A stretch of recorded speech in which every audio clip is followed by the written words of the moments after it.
यह कहानी किसी एक गांव के रहने वाले मूर्तिकार की थी जो बहुत सुंदर मूर्तियां बनाया करती थी। ये मूर्तिकार जो बहुत ही सुंदर मूर्तियां बनाती थी और वह इस काम से बहुत अच्छा जीवन यापन कर पाने लायक कमाता था। कुछ समय बाद उसका एक बेटा हुआ जिसने कम उम्र में ही मूर्तियां बनाना शुरू कर दिया था और उसकी मूर्तियां भी बहुत सुंदर दिखती थी।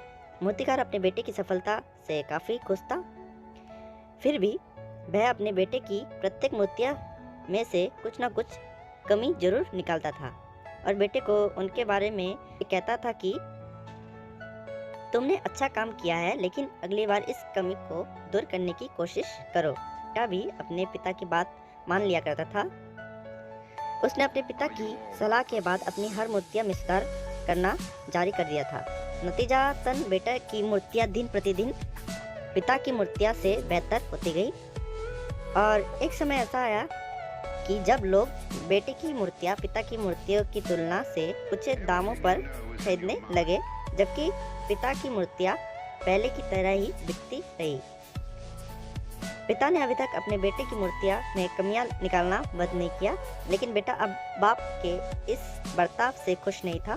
फिर भी वह बिना दिमाग लगाए उन कमियों को स्वीकार कर लेता था और पिता के सुझावों के अनुसार अपने मूर्तियों में सुधार करता था।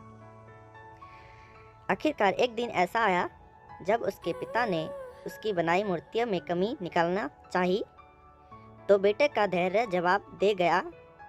बेटे ने कहा, पिताजी, अगर आप इतना श्रेष्ठ मूर्तिकार होते तो आपकी मूर्तियां मेरी मूर्तियों से कम कीमत पर नहीं बिकती।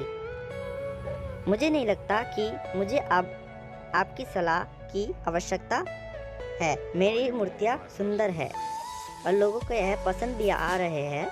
बाप ने यह सुनकर अपने बेटे को सलाह देना बंद कर दिया। कुछ महीने बीत गए। बेटा खुश था, लेकिन फिर उसे एहसास हुआ कि उसकी मूर्तियों में अब उतनी तारीफ नहीं किया करता है जितनी पहले किया करता था लोग। और अब उसकी मूर्तियों की कीमतें भी बढ़ना बंद हो गया। पहले तो कुछ समझ नहीं आया, लेकिन फिर वह अपने पिता के पास गया, उनसे मदद करने को कहा। पिता ने बड़े शांति से बेटे की बात सुनी, जैसे उन्हें पहले से ही पता था कि ऐसा दिन आएगा। बाप का चेहरा पल पड़ा। बेटे ने भी यह महसूस किया और पूछा, क्या आप पहले से ही जानते थे कि ऐसा कुछ होने वाला था? पिता ने उत्तर दिया, हाँ बेटा, मैं भी कभी इसी परिस्थितियों से गुजर चुका हूँ। बेटे ने कहा, फिर आपको मुझे यह तभी बता देना चाहिए था। पिता ने उत्तर दिया, शायद तब तुम मेरी बात नहीं समझ पाते। मैं ये भली भांति जानता हूँ और मानता भी हूँ कि मैं मूर्ति बनाने की कला में तुझसे ज़्यादा बेहतर नहीं हूँ।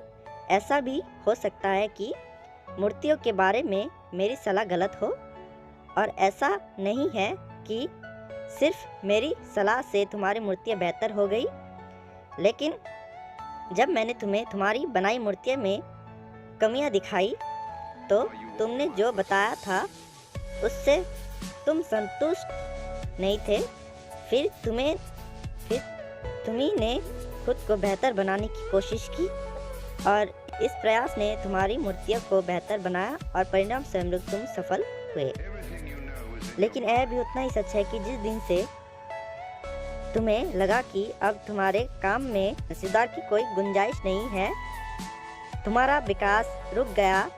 लोग हमेशा तुमसे अधिक की उम्मीद करते हैं और इसलिए अब तुम्हें ना तो अपने काम के लिए ज़्यादा सराहना मिलती है और ना ही इसके लिए ज़्यादा पैसा। बेटे कुछ देर चुप रहा, फिर उसने पूछा, तो अब मैं क्या करूं पिताजी? बेटे के सवाल के जवाब में पिता ने छोटा सा मूल्य जवाब दिया, असंतुष्ट होने सीखो। विश्वास करो कि सुधार और बेहतर बनाने के लिए हमेशा जगह है। यह एक बात तुम्हें भविष्य में निरंतर प्रगति करने के लिए हमेशा प्रेरित करेगी और हमेशा सुधार करती रहेगी। तुम्हें पहले से ही ज़्यादा बेहतर बनाती रहेगी। तो धन्यवाद। तो आपको ये कहानी कैसे लगी? आपको अगर पसंद आए तो ऐसे वीडियो में और भी लाऊंगा। Thank you so much.